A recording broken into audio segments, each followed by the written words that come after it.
धार जिले में नगरीय निकाय चुनाव संपन्न हो चुके हैं, जिनमें 9 स्थानों में से 6 पर कांग्रेस तो 3 जगहों पर भाजपा को सफलता मिली है। जानकार जहां भाजपा में वरिष्ठों की अनदेखी और क्षेत्रीय समीकरणों पर ध्यान न देना भाजपा की अनेक जगहों पर हार का कारण बता रहे हैं, वहीं डैमेज कंट्रोल के लिए हारे निकायों में जैसे तैसे तोड़फोड़ कर भाजपा की परिषद बनाने के प्रयास भी किए जाने की बातें सामने आ रही है। वहीं भाजपा के अंतःकलह में बाजी मारने वाली कांग्रेस अपने परिषदों को बचाने में लगी है। ऐसे में सबसे पहले बात की जाए कुक्षी में नगर परिषद चुनाव में, जहां 8 कांग्रेसी पार्षद तो 7 पार्षद भाजपा के जीते हैं।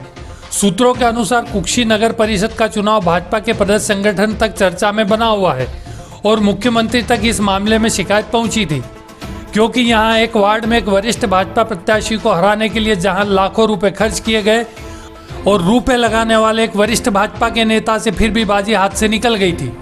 अब कुक्षी में फिर से भाजपा की परिषद बिठाने के तमाम कूटनीतिक प्रयास किए जा रहे हैं।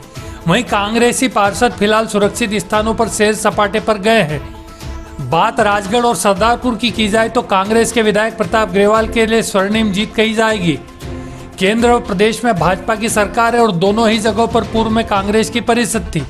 ऐसे में भाजपा की फूट फजीती में पुनः कांग्रेस की सत्ता दोनों ही जगह परिषद में कायम हो गई, जिसे प्रताप ग्रेवाल के लिए बड़ी उपलब्धि माना जा रहा है और भाजपा के क्षेत्र के वरिष्ठ नेता इसे प्रतिष्ठा मानते हुए किसी भी सूरत में दोनों जगह तोड़फोड़ कर भाजपा की परिषद बिठाने के प्रयास में लग गए हैं।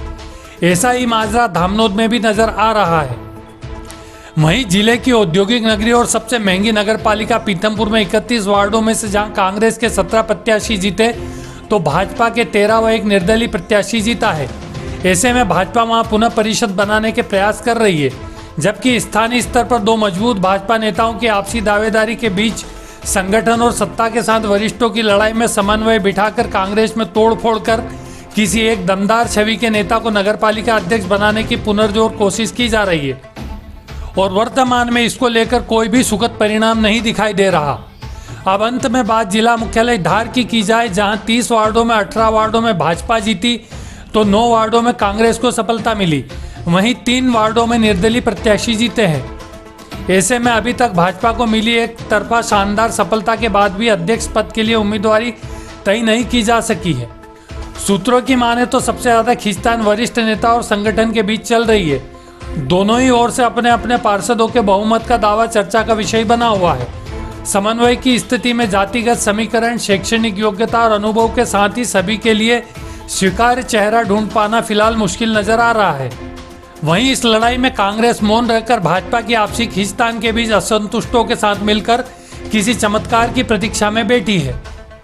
ऐसे में जिले भर के लिए सूत्रों के अनुसार ऊपर से निर्देश है कि किसी भी हाल में नगरीय निकाय चुनाव 9 स्थानों में से 6 जगहों पर मिली हार को कंट्रोल कर ज्यादा से ज्यादा स्थानों पर पुनः भाजपा की परिषद किसी भी सूरत में कायम की जाए, जिसको लेकर अपने स्तर पर जिम्मेदारी संभाले नेता जोड़ तोड़ में लगे हुए हैं।